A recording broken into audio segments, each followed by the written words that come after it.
Hello students, welcome to the online classes. My name is Nidhi Dikshit.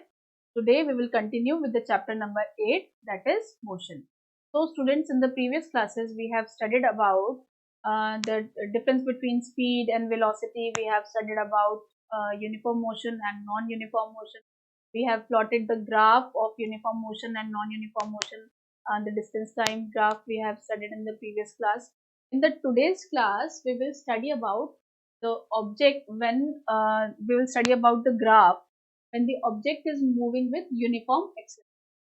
So we are going to plot a graph between velocity and time when the object is moving with uniform acceleration. यानी कि जब object uniform acceleration के साथ move कर रहा है तो उसका वेलोसिटी टाइम ग्राफ किस तरीके का होगा, ये इस चैप्टर में हम लोग पढ़ेंगे। तो सबसे पहली बात, तो जब ऑब्जेक्ट यूनिफॉर्म एक्सलरेशन में है, हमने कल एक्सलरेशन के बारे में भी पढ़ा था। एक्सलरेशन क्या होता है? एक्सलरेशन होता है rate of change of velocity, right. जब भी कोई ऑब्जेक्ट की वेलोसिटी चेंज होती है विद रिस्पेक्ट टू टाइम, हम उसको क्या बोलते हैं? Acceleration, right. तो जब कोई ऑब्जेक्ट यूनिफॉर्म एक्सलरेशन से मूव कर रहा है, यानी कि उसका जो चेंज इन वेलोसिटी है वो हर एक इंटरवल ऑफ टाइम में सेम है, तो हम क्या बोलेंगे कि वो ऑब्जेक्ट किस में मूव कर रहा है? यूनिफॉर्म एक्सलरेशन में मूव कर रहा है। तो उस केस में अगर हमें वेलोसिटी टाइम ग्राफ को प्लॉट करने को बोला जाए तो वो कुछ इस तरीके का होगा। तो इस तरीके में क्या है कि ये हम लोगों ने ग्राफ प्लॉट किया है। आप वाई एक्सिस पर क्या रखेंगे? वेलोसिटी को रखेंगे, और एक्स एक्सिस पर किसको रखेंगे? आप टाइम को रखेंगे, और यहाँ पर आप 0 मार्क करेंगे, राइट। तो आपका जो व्हीकल है, हम ये मानकर चल रहे हैं कि जो ऑब्जेक्ट है वो किसी इनिशियल वेलोसिटी से स्टार्ट हुआ है। तो इनिशियल वेलोसिटी को हम किससे डिनोट करते हैं? हम डिनोट करते हैं u से। तो ऑब्जेक्ट की इनिशियल वेलोसिटी क्या है? ऑब्जेक्ट की इनिशियल वेलोसिटी है u, और वो किसी वेलोसिटी से मूव करता हुआ जा रहा है, और आप टाइम जो ले रहे हैं वो x एक्सिस पर ले रहे हैं, राइट। तो अब क्या देखेंगे कि the initial velocity of the object is u, ठीक है। इनिशियल वेलोसिटी कितनी है? ऑब्जेक्ट की u है, which becomes v after time t। तो टाइम t के बाद उसकी वेलोसिटी क्या हो जाती है? अगर हम यहाँ देखते हैं कि ऑब्जेक्ट जो है वो किसी वेलोसिटी से मूव कर रहा था, u उसकी इनिशियल वेलोसिटी है, और फाइनल वेलोसिटी कितनी है? उसकी वेलोसिटी है v, और टाइम t के बाद उसकी वेलोसिटी v होती है। If the body is moving with a uniform velocity u, अगर कोई बॉडी यूनिफॉर्म वेलोसिटी u से मूव करती जा रही है, तो the distance covered by it in time t will be equal to the area AOCD। यानी कि कोई ऑब्जेक्ट अगर यूनिफॉर्म वेलोसिटी से मूव करती जा रही है तो उसका डिस्टेंस हम कैसे कैलकुलेट करते हैं? तो डिस्टेंस हम कैलकुलेट करते हैं the area covered under this graph. इस ग्राफ में जितना भी एरिया कवर होगा वो होगा कि उसने कितना डिस्टेंस ट्रेवल किया है। बट इस केस में क्योंकि ये एक्सेलरेटेड मोशन है, अब यहाँ पर एक्सेलरेशन हुआ है। एक्सेलरेशन क्या हुआ है? इसका मतलब वहां पर वेलोसिटी चेंज हुई है, यानी कि अगर वो किसी इनिशियल वेलोसिटी से चल रहा था तो उसकी वेलोसिटी अब चेंज हुई, एक्सेलरेट हुई, और उसकी फाइनल वेलोसिटी क्या हो गई? v हो गई। कितने टाइम बाद? t टाइम बाद। तो इस केस में so distance covered by it in time t will be equal to the area AOCDB, AOCDB, ठीक है। तो ये जो टोटल एरिया जो इसने कवर किया है वो उसका टोटल डिस्टेंस आएगा। तो AOCD जो है, ये वाला जो है, ये पूरा का पूरा क्या है? एक ट्रेपेजियम है। तो डिस्टेंस हम कैसे कैलकुलेट करेंगे? डिस्टेंस क्या होगा? The area covered under this trapezium या area of this trapezium will be equal to the distance, ठीक है। जो डिस्टेंस इसने कितना, जो डिस्टेंस कवर करता है, हमें पता है कि वेलोसिटी का फॉर्मूला क्या होता है? वेलोसिटी का फॉर्मूला होता है डिस्प्लेसमेंट अपॉन टाइम, ठीक है। तो हमें डिस्टेंस ही कैलकुलेट करना है, तो v इंटू टी होगा। तो v कितना है? v ये पूरा है यहाँ तक, और t क्या है? ये टाइम है, और ये क्या बन रहा है? एक ट्रेपेजियम बन रहा है। तो इस तरह से हम लोग इस डिस्टेंस को कैलकुलेट कर सकते हैं। तो अगर हमें ट्रेपेजियम का एरिया निकालना है तो हमें क्या दिख रहा है यहाँ पर? आपको एक यहाँ पर रेक्टेंगल भी दिखाई दे रहा है, और आपको यहाँ पर एक ट्रायंगल भी दिखाई दे रहा है। तो अगर इन दोनों के एरिया को अगर हम लोग ऐड कर देंगे तो हमें ट्रेपेजियम का एरिया निकाल लेंगे हम लोग इजीली। तो that would be equal to, तो सबसे पहले है area of rectangle. Area of rectangle निकालने के लिए फॉर्मूला क्या होता है? क्या होता है? Length into breadth. तो लेंथ क्या है?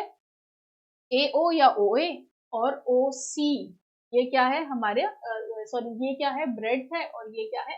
लेंथ है। तो ओ ए यहाँ पर क्या है, यहाँ पर ओ ए जो है वो क्या है, यू। ओ ए क्या है यहाँ पर, यू, इसे हम बाद में देखेंगे। Plus area of triangle, area of triangle क्या होता है, half into base into height, half into base, यानी आपका ये बेस आ गया, इसको हम लोगों ने रखा है डी, ठीक है, half into base into height, और ये क्या है हमारा बी। तो half into base into height, base है हमारा एडी और बी डी क्या है हमारी हाइट।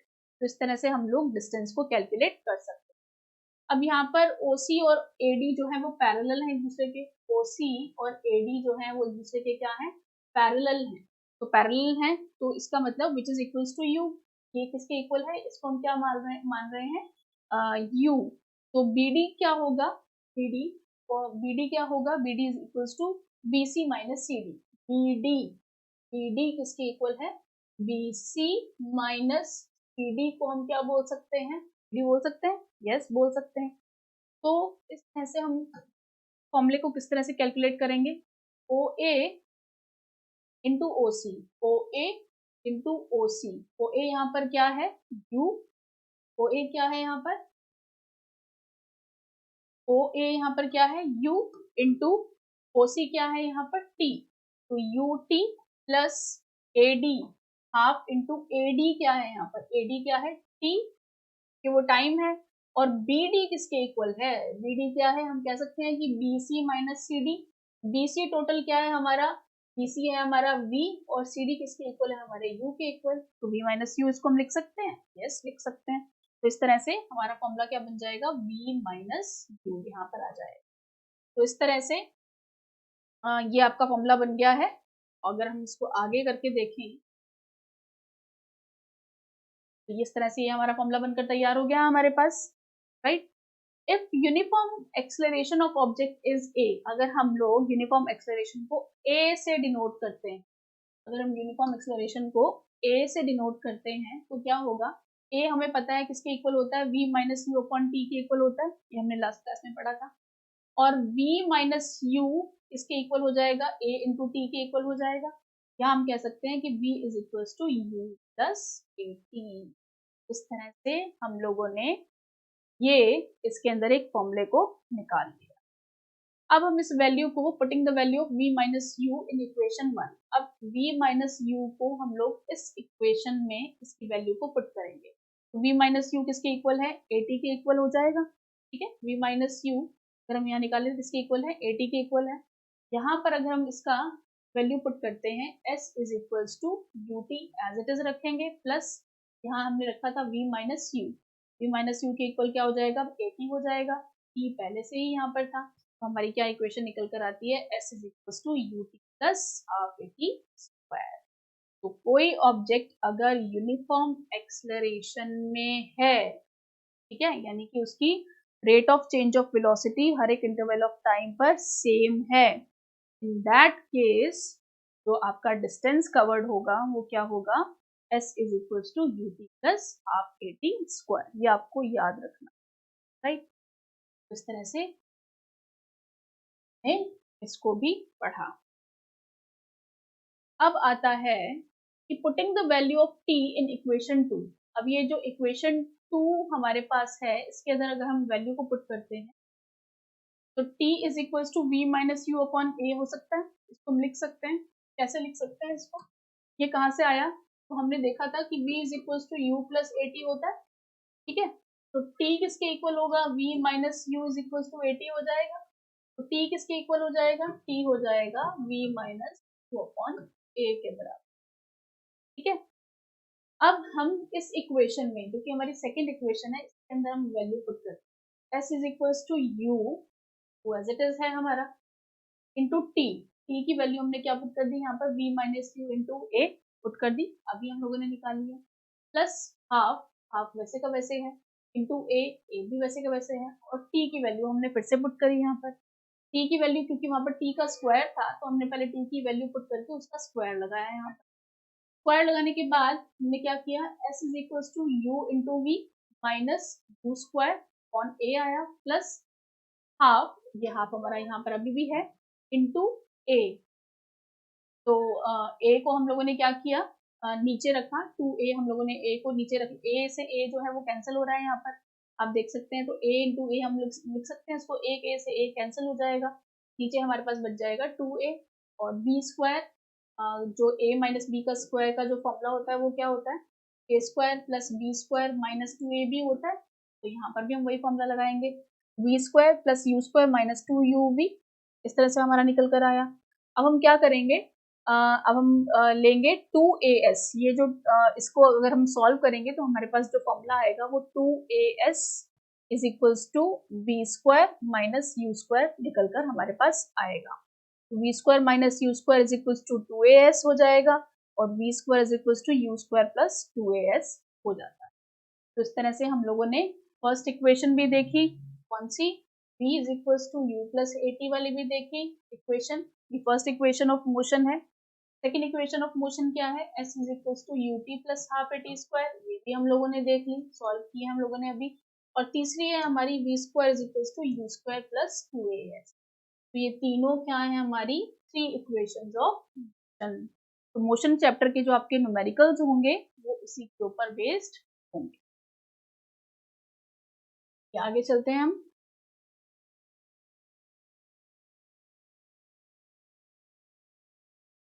थर्ड केस है, थर्ड केस में भी हम लोगों ने यहाँ पर क्या प्लॉट किया है, वेलोसिटी टाइम ग्राफ को प्लॉट किया है। यहाँ पर वेलोसिटी है और इधर आपका क्या है, टाइम है। वेलोसिटी आप देख रहे हैं, जो इंटरवल है इसका 10-10 किलोमीटर का लिया हुआ है, और टाइम जो हम लोगों ने 1-1 सेकंड के इंटरवल पर हम लोगों ने टाइम को लिया है। तो in this figure the body is moving with positive acceleration. इस केस में जो बॉडी है वो पॉजिटिव एक्सेलरेशन के साथ मूव कर रही है, यानी कि उसकी फाइनल वेलोसिटी जो है वो हर एक टाइम स्पैन के बाद इंक्रीज करती जा रही है, whereas उसकी इनिशियल वेलोसिटी जो है वो कुछ अलग है। तो in this figure the body is moving with positive acceleration for the first 2 seconds. पहले 2 सेकंड में आप देख रहे हैं पॉजिटिव एक्सेलरेशन है, क्योंकि वेलोसिटी जो है उसकी इनिशियल वेलोसिटी कुछ और है और फाइनल वेलोसिटी कुछ और है उसकी, तो यहाँ पर पॉजिटिव एक्सेलरेशन। और बिटवीन 2 सेकंड टू 6 सेकंड आप यहाँ देख सकते हैं, ये दूसरा सेकंड है और ये 6 सेकंड, आप देख रहे हैं यहाँ पर वेलोसिटी चेंज नहीं हो रही है, वेलोसिटी क्या है, सेम है। तो इसका मतलब यहाँ पर एक्सेलरेशन क्या है, जीरो है, क्योंकि एक्सेलरेशन को चेंज होने के लिए क्या होना चाहिए, फाइनल वेलोसिटी कुछ और होनी चाहिए और इनिशियल वेलोसिटी कुछ और होनी चाहिए, लेकिन यहाँ तो फाइनल और इनिशियल जो है वो बराबर है, इसलिए यहाँ पर एक्सेलरेशन क्या है, जीरो है। यहाँ पॉजिटिव एक्सेलरेशन था। अब आप 6 सेकंड के बाद देखेंगे एक्सेलरेशन जो है वो नीचे की तरफ आएगा, वेलोसिटी जो है वो नीचे की तरफ आ रही है। तो मतलब क्या हुआ, ये जो ड्राइवर है या जो व्हीकल है उसने ब्रेक लगाई है, ब्रेक लगाने से क्या होगा, फाइनल वेलोसिटी जो होगी वो टुवर्ड्स जीरो की तरफ आ रही है, आप देख रहे हैं टुवर्ड्स जीरो की तरफ आ रही है, और उसकी इनिशियल वेलोसिटी कुछ ना कुछ तो है जिससे वो चल रही है। इसका मतलब क्या हुआ कि उसकी फाइनल वेलोसिटी कम होती जा रही है, उसकी इनिशियल वेलोसिटी ज्यादा है, तो इसको हम बोलते हैं नेगेटिव एक्सेलरेशन, या जिसको हम बोलते हैं रिटार्डेशन, या इसको हम बोलते हैं डी एक्सेलरेशन, राइट। तो इस तरह से ये हमारा जो ग्राफ है ये किसके बीच में हम लोगों ने प्लॉट किया है, ये प्लॉट किया है हम लोगों ने वेलोसिटी टाइम ग्राफ, जब कोई भी ऑब्जेक्ट नॉन यूनिफॉर्म एक्सेलरेशन में, यानी कि उसकी rate of change of velocity जो है हर एक टाइम स्पैन में अलग अलग हो, उस केस में हम लोगों ने एक्सेलरेशन जो था वो यूनिफॉर्म एक्सेलरेशन था। ये क्या है, नॉन यूनिफॉर्म एक्सेलरेशन। तो आपका वेलोसिटी टाइम ग्राफ जो है वो कुछ इस तरीके का रहेगा। तो आपको पेपर के अंदर पूछा जा सकता है कि जब कोई ऑब्जेक्ट नॉन यूनिफॉर्म एक्सेलरेशन में हो तो उसका वेलोसिटी टाइम ग्राफ प्लॉट करके दिखाएं, तो आप ये वाला ग्राफ को प्लॉट करके दिखा सकते हैं, राइट। नेक्स्ट आता है आपका फोर्स, ये आपका इस चैप्टर के अंदर नहीं है, इसको हम लोग नेक्स्ट चैप्टर के अंदर पढ़ेंगे। इसी के लिए इस चैप्टर के अंदर आपको इतना ही पढ़ना है। तो इस चैप्टर के अंदर आपको नोट्स की फॉर्म में सारा कंटेंट आपको अवेलेबल हो गया है, आपको कहीं से नोट्स भी बनाने की जरूरत नहीं है, आपको पीडीएफ की फॉर्म में ये पूरा का पूरा अवेलेबल है, आप इसका स्क्रीनशॉट भी ले सकते हैं या इसको साथ के साथ आप नोट कर सकते हैं। तो इस तरह से हम लोगों ने इक्वेशन ऑफ मोशन को भी पढ़ा, तीनों इक्वेशंस हम लोगों ने सॉल्व करके देखी। कौन सी थी, v is equals to u plus a t, s is equals to u t plus half a t square, then v square is equals to u square plus 2as। ये सारी की सारी इक्वेशंस हम लोगों ने आज पढ़ी, राइट। तो हम नेक्स्ट क्लास में इसके न्यूमेरिकल्स को सॉल्व करेंगे। पॉज कर दो, पॉज कर दो। तो स्टूडेंट्स अब हम इसके जो ब्लू पार्ट क्वेश्चन आंसर्स हैं वो हम करेंगे। तो ब्लू पार्ट क्वेश्चन आंसर में पेज नंबर 103 पर आपको ये ब्लू पार्ट क्वेश्चन आंसर्स दिए गए हैं। इसमें फर्स्ट क्वेश्चन है व्हेन विल यू से a body is in uniform acceleration, और सेकंड पार्ट है नॉन यूनिफॉर्म एक्सेलरेशन। आप कब बोल सकते हैं कि कोई बॉडी जो है वो यूनिफॉर्म एक्सेलरेशन में है या नॉन यूनिफॉर्म एक्सेलरेशन में है? तो आप कब बोलेंगे यूनिफॉर्म एक्सेलरेशन में है? जब कोई बॉडी इक्वल उसका rate of change of velocity जो है वो किसी बॉडी का सेम है इंटरवल्स ऑफ टाइम में, तो हम उसको क्या बोलेंगे कि अगर किसी बॉडी की वेलोसिटी इंक्रीज या डिक्रीज कर रही है by equal amount in equal interval of time, उस केस में हम क्या कह सकते हैं कि बॉडी क्या है, यूनिफॉर्म एक्सेलरेशन में है। तो नॉन यूनिफॉर्म एक्सेलरेशन में कब होगी, यानी कि कब, जब किसी बॉडी की जो इंक्रीज या डिक्रीज इन वेलोसिटी जो है वो अलग अलग हो रही है, यानी कि चेंज हो रही है इक्वल इंटरवल्स ऑफ टाइम में, तो हम क्या कहेंगे कि वो क्या है, non uniform acceleration. Second question है a bus decreases its speed from 80 km per hour to 60 km per hour in 5 seconds, find the acceleration। यानी कि बस की जो स्पीड है वो 80 किलोमीटर पर आवर से 60 किलोमीटर पर आवर पर डिक्रीज हो रही है, उस केस में आपको एक्सेलरेशन को फाइंड आउट करना है। कैसे आप फाइंड आउट करेंगे? तो एक्सेलरेशन फाइंड आउट करने के लिए अभी आपको यहाँ पर क्या गिवन है, आपको जो यहाँ पर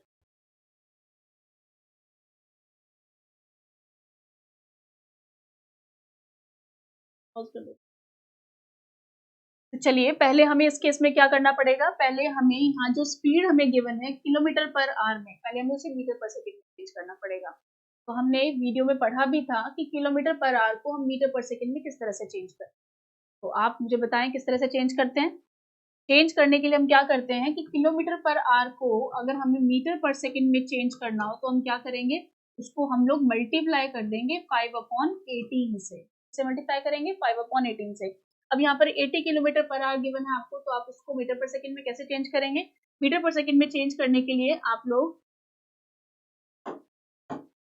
मीटर पर सेकंड में चेंज करने के लिए आप लोग क्या करेंगे, 80 मल्टीप्लाइड बाय 5/18 करेंगे।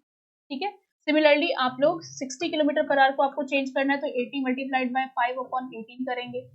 लेकिन पहले आपको ये देखना है कि यहाँ पर इनिशियल वेलोसिटी क्या है और फाइनल वेलोसिटी क्या है। एक बस अपनी स्पीड को डिक्रीज कर रही है 80 किलोमीटर पर आवर से 60 किलोमीटर पर आवर, तो यहाँ पर 80 किलोमीटर पर आवर क्या है, डिक्रीज कर रही है, यानी कि 80 किलोमीटर पर आवर क्या है, उसकी इनिशियल वेलोसिटी है, और 60 किलोमीटर पर आवर क्या है, यहाँ पर उसकी फाइनल वेलोसिटी है। तो पहले तो आपको यहाँ से ये चीज क्लियर होनी चाहिए कि उसकी इनिशियल वेलोसिटी ज्यादा है और उसकी फाइनल वेलोसिटी कम है। तो जब किसी ऑब्जेक्ट की इनिशियल वेलोसिटी ज्यादा होती है और फाइनल वेलोसिटी कम होती है तो उस केस में क्या होता है, उस केस में होता है नेगेटिव एक्सेलरेशन, जिसको हम बोलते हैं रिटार्डेशन, राइट। यानी कि वो ऑब्जेक्ट क्या लगा रहा है, ब्रेक लगा रहा है, तो ये नेगेटिव एक्सेलरेशन हुआ या रिटार्डेशन। इस केस में आपको एक्सेलरेशन फाइंड आउट करना है। तो एक्सेलरेशन का फॉर्मूला क्या होता है, a is equals to v minus u upon t. आप यहाँ पर वैल्यूज पुट करेंगे तो जो आंसर आपका निकल कर आएगा वो यहाँ पर आएगा आपका -1.1 मीटर पर सेकेंड स्क्वायर। अब आप बोलेंगे कि एक्सेलरेशन जो है वो माइनस में क्यों आया? माइनस में इसलिए आया क्योंकि फाइनल वेलोसिटी कम है और इनिशियल क्या है, यहाँ पर ज्यादा है, राइट। इस तरह से आप इसको सॉल्व आउट आप खुद करेंगे इसको सॉल्व। मैंने आपको फॉर्मूला भी बता दिया है और किस तरह से आपको किलोमीटर पर आवर को मीटर पर सेकंड में चेंज करना है वो भी मैंने आपको बताया है। आंसर इसका ये वाला आएगा, राइट। The next question है question number 3. A train starting from a railway station and moving with a uniform acceleration attains a speed of 40 km per hour in 10 minutes. तो एक ट्रेन जो है वो किसी रेलवे स्टेशन से start हुई है। स्टार्ट होने का मतलब क्या है कि उसकी इनिशियल वेलोसिटी क्या होगी, 0 होगी, यानी कि रेस्ट से स्टार्ट हुआ है। रेस्ट से स्टार्ट हुआ है इसका मतलब उसकी initial velocity 0 and is moving with uniform acceleration, move कर रही है, यानी कि उसकी फाइनल वेलोसिटी कितनी है, 40 किलोमीटर पर आवर है। फिर से यहाँ पर आपको किलोमीटर पर आवर में गिवन है, आपको उसको मीटर पर सेकंड में चेंज करना पड़ेगा क्योंकि एक्सेलरेशन किसमें होती है, मीटर पर सेकंड स्क्वायर में। इसको आपको चेंज करना पड़ेगा और टाइम भी किसमें गिवन है, आपको मिनट्स में गिवन है, आपको इसको सेकंड में चेंज करना। इस तरह से जब आप वैल्यूज पुट करेंगे यहाँ पर तो a is equals to v minus u upon t होता है। v आपको यहाँ पर 40 गिवन है, 40 को आप पहले चेंज करेंगे तो 40 इंटू 5/18 करेंगे। यहाँ से जो भी आपका फाइनल वेलोसिटी आएगी उसकी वैल्यू आप यहाँ पर पुट करेंगे। u आपका 0 है, टाइम आपका क्या है 10 मिनट्स दिया हुआ है, आप इसको सेकेंड्स में चेंज करेंगे तो आप इसको 60 से मल्टीप्लाई करेंगे। तो यहाँ जो एक्सेलरेशन की आपकी वैल्यू निकल कर आती है that would be equal to 0.0185 metre per second square. इस तरह से ये आपके एक्सेलरेशन की वैल्यू।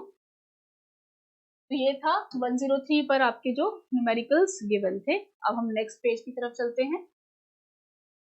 ये हमने ग्राफिकल रिप्रेजेंटेशन पढ़ लिया है मोशन का, डिस्टेंस टाइम ग्राफ भी पढ़े हैं हम लोगों ने, के अंदर डिस्टेंस टाइम ग्राफ भी पढ़ा हम लोगों ने। देन हमने डिस्टेंस टाइम ग्राफ पढ़ लिया, वेलोसिटी टाइम ग्राफ हम लोगों ने पढ़ लिया जब कोई ऑब्जेक्ट जो है वो यूनिफॉर्म मोशन में है और एक्सेलरेशन वहाँ पर नहीं है, यूनिफॉर्म एक्सेलरेशन भी नहीं है उसके अंदर। देन हमने ये सारे ग्राफ्स भी पढ़े। देन हमने मोशन की जो इक्वेशंस हैं उनको भी सॉल्व किया। इक्वेशंस जो हैं ग्राफिकल मेथड से हम लोगों ने सॉल्व किया उसको, ये वाला ग्राफ भी हम लोगों ने किया। अब हम आते हैं इस क्वेश्चन पर जो कि गिवन है, टू पार्ट क्वेश्चन जो है वो 107 पेज पर गिवन है। तो फर्स्ट क्वेश्चन है what is the nature of distance time graph for uniform and non uniform motion. तो यूनिफॉर्म मोशन के लिए जो डिस्टेंस टाइम ग्राफ जो होगा वो क्या होगा। यूनिफॉर्म मोशन के लिए डिस्टेंस टाइम ग्राफ क्या होगा, यूनिफॉर्म मोशन के लिए डिस्टेंस टाइम ग्राफ आपका होगा straight line parallel to the time axis. क्या होगा, straight line parallel to the time axis, ये आपका uniform motion. Non uniform motion के लिए क्या होगा, आपकी होगी कर्व्ड लाइन, इस तरह से कर्व्ड लाइन होगी डिस्टेंस टाइम ग्राफ की non uniform motion. What can you say about the motion of an object whose distance time graph is a straight line parallel to the time axis? अभी हमने पढ़ा है कि अगर किसी object की distance time graph straight line आती है parallel to the time axis, उस केस में जो उसका मोशन है उसके बारे में आप क्या करेंगे। तो मोशन जो है उसके बारे में आप क्या कहेंगे कि वो ऑब्जेक्ट क्या है, रेस्ट में, क्योंकि उसका डिस्टेंस जो है वो तो मूव ही नहीं कर रहा है, चल ही नहीं रहा है। तो डिस्टेंस क्या होगा उसका, straight line parallel to the time axis उस केस में आएगा। What can you say about the motion of an object if its speed time graph is a straight line parallel to the time axis?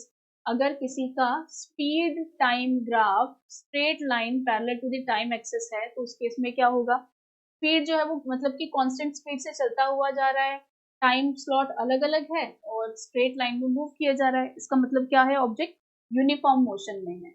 Object क्या है यहाँ पर, uniform, right. जो पहला question था वही वापस यहाँ पर पूछा हुआ है। Then what is the quantity which is measured by the area occupied below the velocity time graph? हम लोग velocity time graph पढ़ा ये वाला।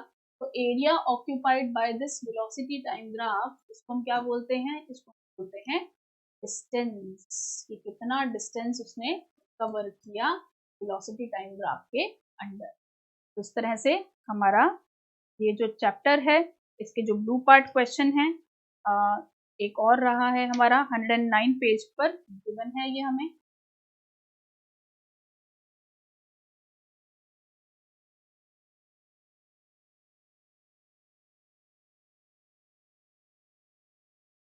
यस 109 पेज पर आपको गिवन है question, a bus starting from rest moves with a uniform acceleration of 0.1 metre per second square for 2 minutes. Find, आपको speed find out करनी है, आपको स्पीड भी फाइंड आउट करनी है और यहाँ पर क्या फाइंड आउट करना है, डिस्टेंस ट्रेवल्ड आपको फाइंड आउट करना है। अब आपको यहाँ पर एक क्लू गिवन है, अ बस स्टार्टिंग फ्रॉम रेस्ट, यानी कि रेस्ट से बस स्टार्ट हुई है, तो इसका मतलब यहाँ पर u क्या होगा, 0 होगा और किसी ना किसी यूनिफॉर्म एक्सेलरेशन से वो मूव कर रही है, यानी कि आपको a यहाँ पर गिवन है जो कि है आपको 0.1 metre per second square. Time आपको यहाँ पर गिवन है, टाइम कितना गिवन है आपको 2 मिनट्स, लेकिन यहाँ पर मिनट्स में गिवन है, आपको इसको सेकंड में चेंज करना होगा। तो आप क्या करेंगे, इसको मल्टीप्लाइड बाय 60 सेकेंड्स करेंगे। तो आपको यहाँ पर स्पीड निकालनी है, यानी कि आपको निकालना है यहाँ पर स्पीड, एस निकालना है आपको। फॉर्मूला कौन सा लगाएंगे, और डिस्टेंस ट्रेवल्ड यानी कि डी आपको निकालना है, तो यहाँ पर कौन सा फॉर्मूला आप लगाएंगे।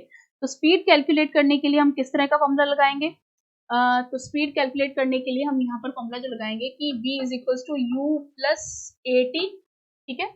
Speed is equals to v is equals to u plus a t. हमें पता है कि v हमको निकालना है, उसकी इनिशियल वेलोसिटी क्या है, 0 है।